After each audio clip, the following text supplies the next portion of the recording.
نیکی کا شوق ہونا ایک اچھی بات ہے، لیکن ہمارے ہاں کچھ لوگوں کو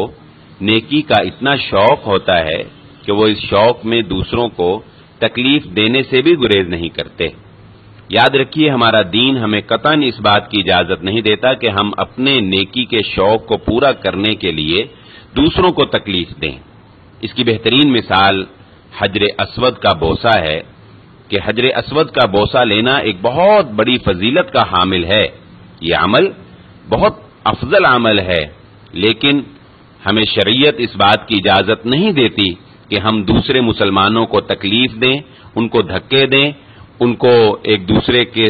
ساتھ جو ہے وہ تصادم کروا دیں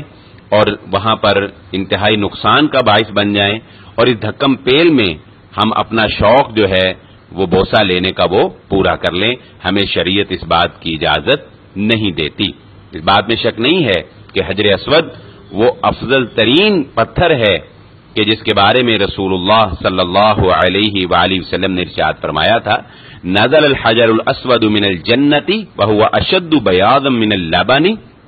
فرمایا حجر اسود کو اللہ رب العزت نے جنت سے اتارا ہے، یعنی یہ جنت کا پتھر ہے اور یہ دودھ سے بھی زیادہ سفید تھا۔ فسودته خطایا بنی آدم، بنی آدم کی خطاؤں نے اس کو سیاہ کر دیا۔ تو اس سے ایک یہ بھی محدثین نے استدلال کیا ہے کہ یہ حجر اسود جو ہے حاجی کے بارے میں جو اللہ کے نبی صلی اللہ علیہ وسلم نے فرمایا نا کہ وہ ایسے ہو جاتا ہے کہ جیسے ماں کے پیٹ سے ابھی پیدا ہوا حج کرنے کے بعد۔ تو یہ حجر اسود جو ہے یہ انسانوں کے گناہوں کو گویا جذب کر لیتا ہے، اور ان گناہوں کے اثرات کی وجہ سے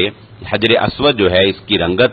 سفید سے سیاہ ہو گئی۔ جیسا کہ اللہ کے نبی صلی اللہ علیہ وآلہ وسلم نے ایک دوسری حدیث میں اس بات کی طرف اشارہ فرمایا کہ انسان جب کوئی گناہ کرتا ہے تو اس کے دل پر ایک سیاہ دھبا جو ہے وہ لگا دیا جاتا ہے۔ تو گناہ جو ہیں یہ اپنے اثرات رکھتے ہیں، کس طرح یہ گناہ جو ہے انسان کی زندگی کو تاریک کر دیتے ہیں، اس کا اندازہ جو ہے وہ آپ اس سے لگا سکتے ہیں۔ اور اسی کی فضیلت بیان کرتے ہوئے اللہ کے نبی صلی اللہ علیہ وآلہ وسلم نے یہ بات ارشاد فرمائی، واللہ لیبعثنہ اللہ یوم القیامۃ لہ عینان یبصر بہما،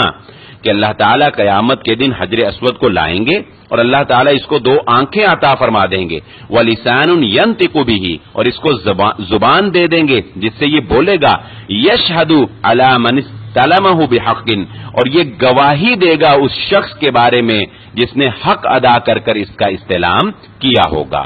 تو اتنی فضیلت کا حامل یہ پتھر اور اس کا بوسہ لینا بھی افضل، لیکن اس کے باوجود دوسروں کو تکلیف دے کر اس کا بوسہ